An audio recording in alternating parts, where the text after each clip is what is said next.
Now, you touched on homelessness a little bit. I mean, do you feel like that's the primary thing that is affecting downtown? Yeah, it's affecting. Well, but got to remember the businesses down to whether you have an office, you have a bar, you have a retail store, or a restaurant. It's driven by traffic, and if they're hesitant to come down because they feel unsafe, then Yeah. it's going to hurt business, and that's Yeah. exactly what's happening.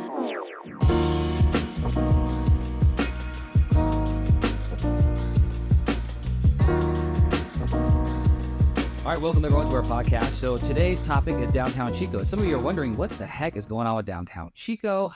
There's been a number of different changes that have happened slowly and surely over time, and we're here to talk about it. I have a very special guest, a regular to the show actually, Tom Van Overbeck. Welcome to the show. Thank you, Brent. thing Happy that- to be here. I'm glad Happy you're to be here. special and regular. That's right. And the reason you're special is because not only are you a city council member, so you're part of the government of the local, politics and local government, you're also a stakeholder in downtown Chico. I And am. You're an investor, and you own buildings that restaurants are in and other various tenants, office space. And so you kind of have both worlds as an investor on the private side and also as a city council member on the local government side. So you're probably one of the best people to talk about as to what is going on with downtown Chico. So what's sparking this whole thing is online. A lot of people, Starbucks just announced that they're going out of business, and they've been in that location, 3rd and Broadway, 27 years, okay? Yep. Tomfoolery, 40 plus years in business, announced that they're going out of business. Panama Burgers and, that bar going out of business, 40 plus years, right? Ramona, who was a tenant of yours, right? No. No, was not a tenant of yours, but close. Close, right down the street. Also announced they're going out of business. And that's sparking people to ask, like, what the heck is going on? Why are these businesses that have been around for 40 years going out of business? So what do you think is going on? Sorry to start off and just Well, let me way. sort of set the tone for you. So there's this narrative that started that downtown is dying. Downtown is not dying. Okay. So let me give you some numbers. So we get a sales tax report from the State Board of Equalization that tells us how much sales tax was generated by area. So the numbers for the downtown, the last numbers we have are Q3, which is July through September. 25. Those are the latest numbers we have. Okay. So you compare that period with the same period in 24, and it's down 0.4%. It's basically flat. Okay. So that does not indicate that downtown is dying. So Right. I have a large building downtown. Right. It's full. I've rented every single space. When the best restaurants I think are in downtown. So the other evening I was at Sicilian Cafe. The bar was packed. We had to stand up because the bar was so packed. The restaurant, we needed to make reservations 3 days in advance. And it's the same with Raw Bar and Crush and Fifth Street and a number of other good restaurants downtown. So what I think's happening is the good people are thriving, the good operators are thriving, and everybody else is not. And so if you look at the old days, you could just throw a frozen hamburger on the grill and get your bun from the restaurant supply guy. That doesn't cut it anymore. You got to have something special. And I see a lot of people going out, but I also see new people coming in. I've got a video production company, Metric Studios, that just opened up in one of my spaces. So, but the fundamental problem with downtown is the homeless situation. Okay. So people, the reason businesses leave is because they're not getting enough business. And they get business from people who come downtown. A lot of people don't want to come downtown because of the homeless. They're concerned about safety. So I think that's an overstated concern. I've never had a problem. And I spend a lot of time downtown. But still, it's in people's minds, and so they hesitate to come downtown because they're concerned about the homeless. We can't change much about that until the settlement agreement ends, which is January of 27. But until then, it's still going to be soft downtown. Yeah, okay. So it sounds like what you're saying is there's not an issue with downtown Chico. We are seeing some major... No, it's soft. There isn't. It's not thriving. Okay. It could be doing better, but it's not dying. So It's not dying. It's not dying. I mean, people get their posts, get attention on their posts when they say hysterical things, right? It's the same thing with the news media. Right. And we're not like that, you and I. Yes. Yes. Well, because people wonder, Starbucks, 27 years, it seems like it's just always Starbucks gonna was be a there. different case. I don't know what their numbers were, and they won't share them. But they were doing, they seem to be doing well, but the whole corporation has moved to a model where they have drive-thrus. Right. They want to have drive-thrus in all their locations. Right. So, Yeah, and it could be a greater thing. And then Tomfoolery retail space maybe could be because Amazon and other online shopping. I mean, do you feel like nationwide, as you look at downtowns, is there like a general sense that things are changing with online shopping and retail and all this other stuff? oh yeah. So if you look at Chico's downtown, for example, 100 years ago, that was the center, was the economic commercial center of town. It's where all the retail was, where all the offices were, hotels were, and that's been changing. So, for example, now retail, the big box stores, the malls came in on the north-south end of town. So that took the big retailers out of downtown. Right. And then Amazon came along and put more hurt on the downtown. So the retail that we do have downtown tends to be very specialized. So Made in Chico is doing well. Yeah. Bird in Hand is doing well, but they're very niche-y in what they do. The restaurants and bars have tended to concentrate. Downtowns have become more educational, recreational centers. Yeah. So you see a lot of restaurants and bars downtown.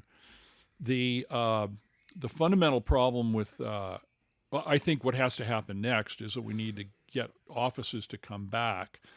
We have we do have a lot of people with offices downtown, but we have vacant space on second floor, so we could have more of that, and residential. But the basic issue right now is that the rents downtown aren't high enough to justify the construction costs to repurpose the space for residential or office. So there's sort of a conundrum there. Wow. Yeah.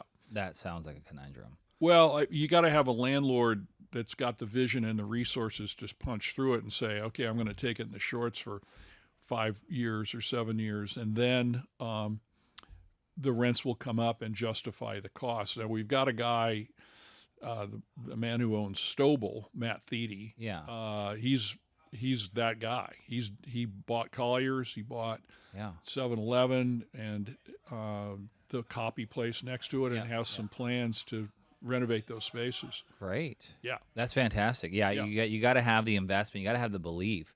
Can I say one more thing? Yeah, sure.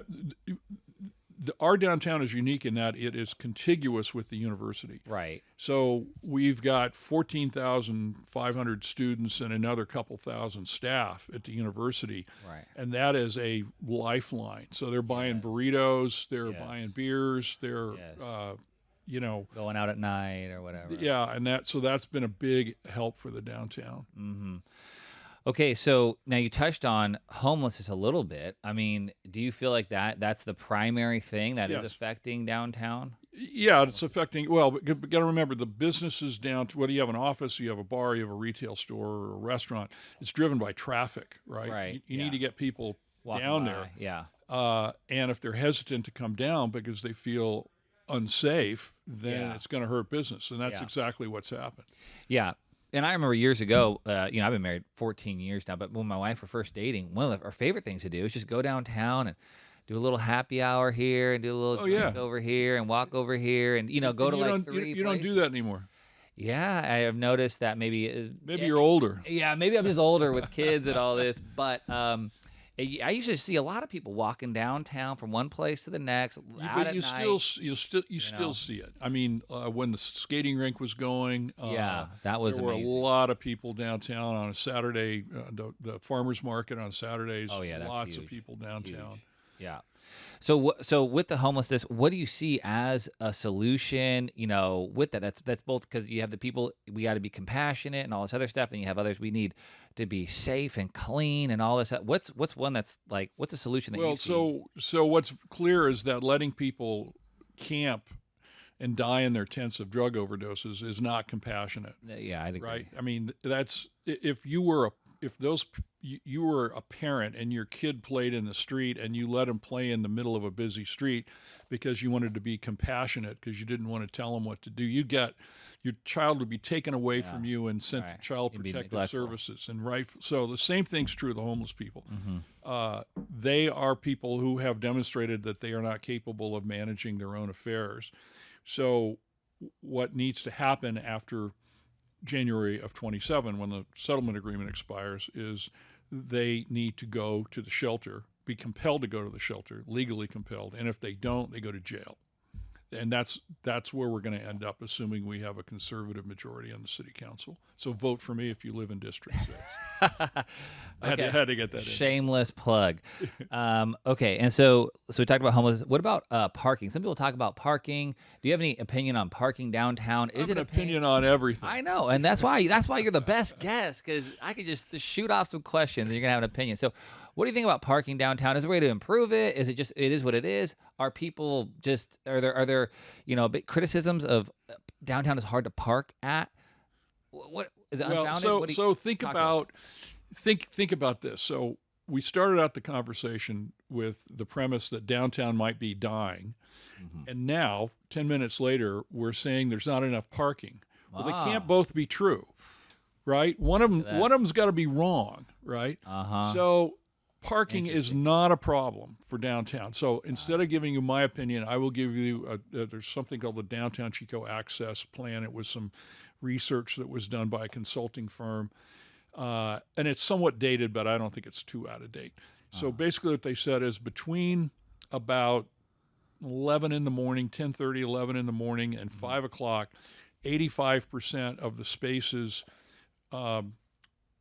between basically Salem and Wall and First and Fourth are 85% parked. And 85% parked means there's one open space per block face. Okay. Yeah. Okay. So basically that is pretty well full. But you go one block over and it's only 40% parked, right? So what people are saying is they'll park over at whatever the Chico Mall on the south side is called now. They'll park there, and it's a huge parking lot, and walk a quarter of a mile to their store, but they don't want to walk 2 blocks downtown.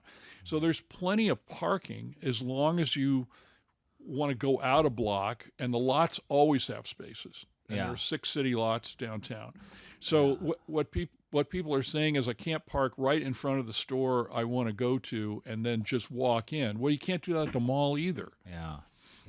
Yeah, and I think probably the homelessness and the walking may be combined. Like, absolutely, I don't walk past dogs and marijuana smoke and whatever else. Like, I hate to say, I don't want to characterize that, but I have walked with my daughter through clouds of marijuana smoke during the Brown New Deal in 2020. Think how much money that saved you. Yeah, right. And and so I think sometimes those things are probably combined. But it sounds like what you're saying is there's plenty of parking. There's help on the way if Chico City Council has the political will to take care to do what needs to do. No, exactly. All this is policy driven. This isn't. I mean, these people aren't out there because of they're victims of rapacious capitalism. They're out there because they're allowed to be out there, and that you don't see this in Texas or Florida. Yeah. I've been both. They're not allowed. They don't allow it. Yeah, unless it's like Austin, Texas, then you got it. But anyways. But even in Austin, it's not. There's not to the degree. You're right. No. Okay, so. Can we before we get off of parking? Yeah. I think we need more parking in the core. At some point, we need to have another parking structure. The only way we get more parking in the core is if we go from parallel to diagonal parking on one side of Main and Broadway. Okay. Yeah. So that gets us. You get about 40% more cars parked on a given amount of block face if you park diagonally instead of parallel. Yeah. And there's room to do it as long as you have 2 traffic lanes instead of 3. Yeah. And you got to drive slow in that area so you could back out. Well, that's the other reason is to slow everybody down that's going through the middle of town. You don't need to drive 35 miles an hour through downtown Chico. No, people do that all the time. It's dumb. Well, discourages pedestrian activity Yeah. when people are driving too fast, and our sidewalks are narrow. Yeah. So there's some plans that are being developed to revitalize the pedestrian landscape Yeah. downtown. That would be great. Yeah. Okay. Yeah, that's awesome. So what does success look like in downtown? Let's just say you get everything, you wave a magic wand and you're king for the next 3 years or something like that. And you could do whatever you want with downtown. What do you think success would look like? Well, I think there's two things missing in downtown. One is residential. We need people to be living there. I see. And in order for that to happen, so the impediments were there was a parking restriction, so you had to have dedicated parking if you wanted to have residential. So I introduced an item, we made that go away. So that's not a problem anymore. There's a whole bunch of ADA regulation. There's a lot of state regulations that make reconstruction expensive, but somebody's got to bite the bullet and put some apartments down there and know that they're probably not going to get a good return for the first few years until. But we need residential down there. What will happen then is you have more eyes on the street. It's not as comfortable a place for homeless to be. It helps the restaurants because you've got a steady, you know. And remember, we've got one of the largest, actually the largest contributor to the local economy right next door in the university, right? So you got to believe if there were some cool apartments that you'd have a bunch of faculty and students that would want to live downtown. And then we need to get offices to come back downtown, and that's starting to happen. So the people that are the generation of my generation, or I was going to say your parents' generation, they're going to put their office out, on Eaton Road somewhere. But what I'm seeing is like these guys that have this production company downtown, they're young guys in their 30s. 20s and 30s, and they want to be downtown because they want to be able to walk to lunch and walk to get a beer, and So convenient. it's just cooler to be downtown. I fully agree. But it's just the rents and the demand and supply and everything's got to line up to make that happen. Right. So. But the first thing that has to happen is the homeless people need to be compelled to go to the shelter. Yeah. Nothing good is going to happen until the prerequisite for economic success. That's right. They have to feel safe, And that's the government's job. that's the government's job. Number one. That's right. Police, fire, right? Right. Keep people safe, essentially. Okay. What's one of the biggest myths that you see about downtown that you want to set the record straight on? Well, I think there's a perception that downtown is dangerous, and it's not. I mean, we've got a bunch of sketchy people down there, but it's not a particularly. I've never had any problems, walking around down there. And you're down there like every day, or like At least every day, at least. And I think that is a myth. I think this idea that there's no parking is a myth. Okay. There is parking, but you might have to walk a block. Yeah. The idea that downtown is dying is a myth. I mean, it's definitely soft. The business conditions are not ideal, but the good people are thriving that are down there. And if you don't believe me, try to walk into Fifth Street Steakhouse or Crush without a reservation, and you won't. Yeah, especially they got the Friday lunch. Yeah, but I mean, you might get a seat at the bar where they'll serve you, right? Yeah. The Diamond Hotel is doing great. That bar is packed. Okay. Yeah. Excellent. Okay, cool. What else? What else would you like to share about downtown Chico? Any other thing that we haven't covered that you feel like something people really need to know? Well, so you think about what makes a place special, and the people who are urban planners talk about a sense of place. Yeah. There's a famous quote from Gertrude Stein in the 1920s about Oakland. She said, "There's no there." Oh, shoot. Speaking about Oakland, right? Man, nothing's changed. I'm just kidding. Sorry. Well, and so what creates the sense of place in Chico? Well, it's the downtown. That's the historical center of the town. Yeah. And we have all sorts of really interesting buildings. We've got some really interesting businesses and shops down there. Yeah. And so, and I think what's happening is that the generation the kids that are people that are in their 20s and 30s are realizing that if you can work in a place and then walk to have lunch instead of getting in your car and walk to go where you live, that's pretty cool. It's so cool. Yeah. Everyone wants walkability. Right. Everybody. And in my opinion, the two things that make Chico amazing is Bidwell Park. I gotta say number one, Bidwell Park. Number two, downtown Chico. Absolutely. And they go right into each other. Yeah. With Chico State. It's set up to be a vibrant place where you could go on a run and a bike and live and be entertained and be educated, all in this wonderful place. Well, the other thing that makes me optimistic about downtown is for years, decades, the university was sort of this alien island in the middle of Chico, and they weren't part of the friendly. They weren't part of the community. Yeah, probably because they burn couches in the middle of the street sometimes. But kids will be kids. I digress.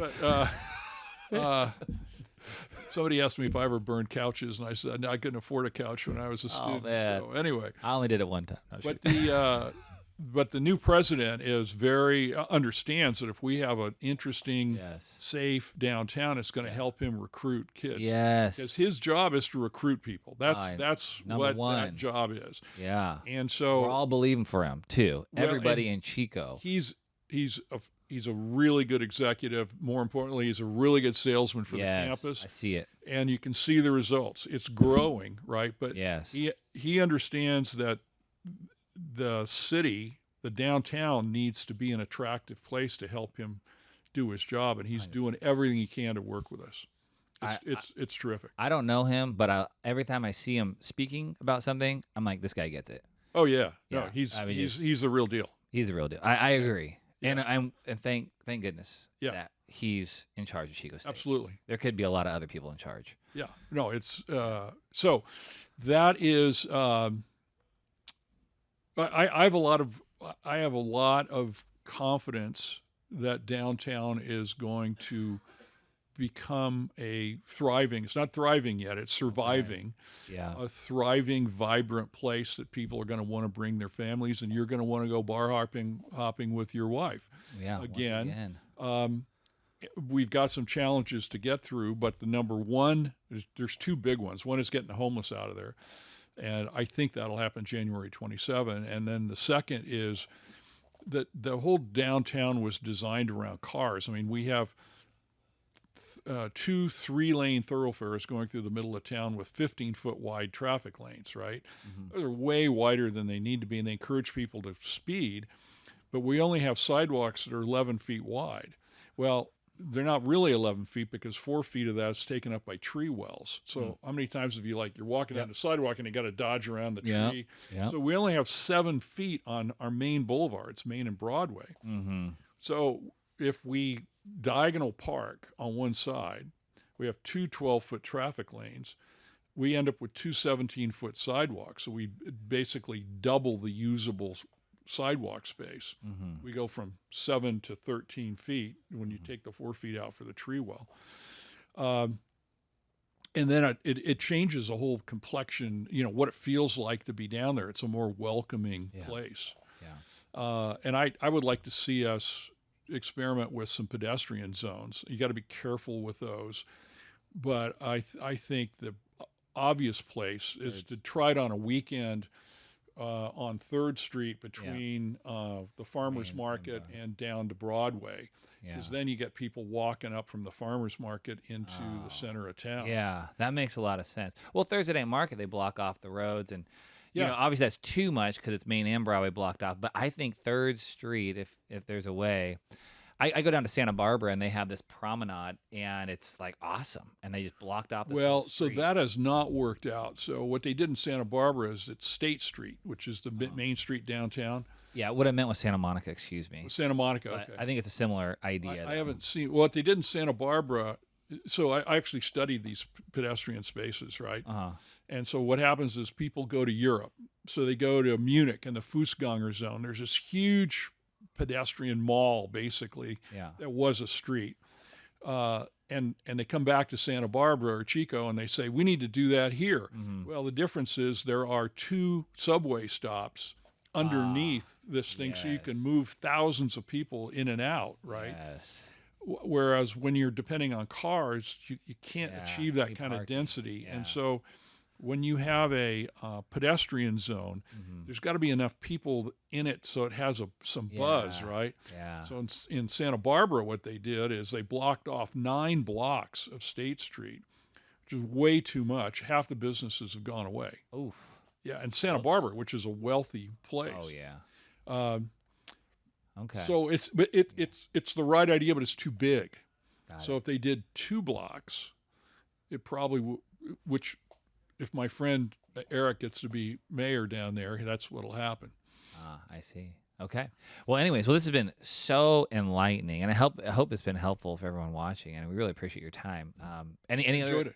Well, any the one thought I want to leave you Yeah, with. one more point. No. It is this idea that the 2 things I hear most often about downtown is dying and there's no place to park. So remember, they both can't be true. There you go. Yeah. All right. Well, thank you so much, Tom, for coming in. We really appreciate it.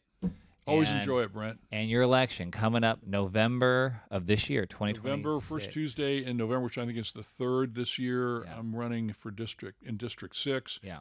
If we don't maintain a conservative majority in the council, we won't fix the homeless problem, and we won't fix downtown. Got it. Just saying. Okay. All right. Well, thanks so much again. My pleasure.